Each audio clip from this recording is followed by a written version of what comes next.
আচ্ছা, আপনি সবাইকে একটু দ্রুত আসতে বলেন যারা মানে ডিসিশন মেকার আছে। আর আস্তে আস্তে আপনারা তো বুঝতেছেন এখানে পরিস্থিতিটা কি, অলরেডি পদক্ষেপ নেওয়া উচিত ছিল। এখানে সরকারি এবং বেসরকারি যে প্রতিষ্ঠানগুলো আছে তাদেরকে আপনারা কল করুন, যে বোর্ডগুলো আছে, স্পিড বোর্ড আছে বা যে ধরনের ব্যবস্থা নেওয়া যায়, ট্রলার, এগুলো সব। হ্যাঁ হ্যাঁ, জি জি, আপনার শুধু সরকারি না, বেসরকারি প্রাইভেট প্রতিষ্ঠানগুলোকে আহ্বান করুন। হ্যাঁ, সবগুলোকে বলে দেন এটা একদম প্রধান উপদেষ্টা থেকে নির্দেশ আছে, ঠিক আছে? হ্যাঁ, আর কন্ট্রোল রুম কখন শুরু করতে পারবেন আপনারা? কন্ট্রোল রুম চালু করতে পারবেন কখন? 9টা হবে না, আমরা 6টা পর্যন্ত টাইম দিছি। হ্যাঁ,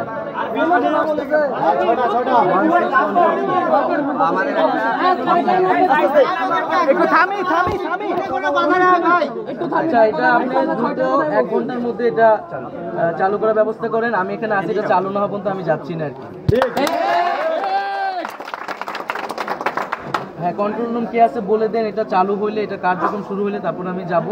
আপনি দ্রুত আসেন আর কি। আর ওই বোর্ডের কোম্পানিগুলোকে কল দিয়ে বলে দেন আর কি, যাতে এখনই তারা প্রস্তুতি শুরু করে যাওয়ার প্রিপারেশন নেয়। জি জি, আসসালামু আলাইকুম।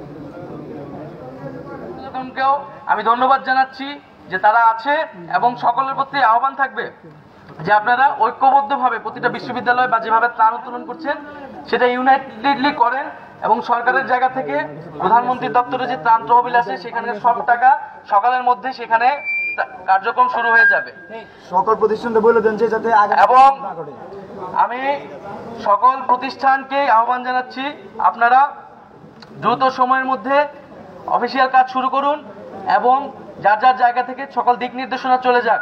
আমাদের এখানে যাতে আর কোনো নির্দেশনা আমাদের জায়গা থেকে না দেওয়া লাগে, যাতে ছাত্রদের আর কোনো প্রতিষ্ঠান এভাবে ঘেরাও করে দাবি আদায় করা না লাগে। এবং আমরা যেভাবে গণ অভ্যুত্থান করেছি ঐক্যবদ্ধভাবে, এটি আমাদের একটি ন্যাশনাল ক্রাইসিস সামনে চলে এসেছে, সেটাকে আমাদের আবার সেই ইউনিটি ধরে রাখতে হবে। সেই জায়গা থেকে সকল সামাজিক রাজনৈতিক শক্তিকে আমরা আহ্বান জানাচ্ছি, আমরা ব্যবসায়ীদের আহ্বান জানাচ্ছি যে আমরা সকলে একসাথে সেইখানে যাতে যার যার জায়গা থেকে সর্বোচ্চ সক্ষমতা দিয়ে আমরা কাজ করব এবং আমরা বাংলাদেশকে রক্ষা করব। এবং আমরা জানি যে এই যে বাঁধ খুলে দেওয়া হলো এবং একটি রাজনৈতিক জায়গা থেকে কিন্তু এই দুর্যোগটিকে নিয়ে আসা হলো বাংলাদেশে, সেই জায়গা থেকেও আমাদের এই রাজনৈতিক প্রশ্নটিকে কিন্তু মোকাবেলা করতে হবে।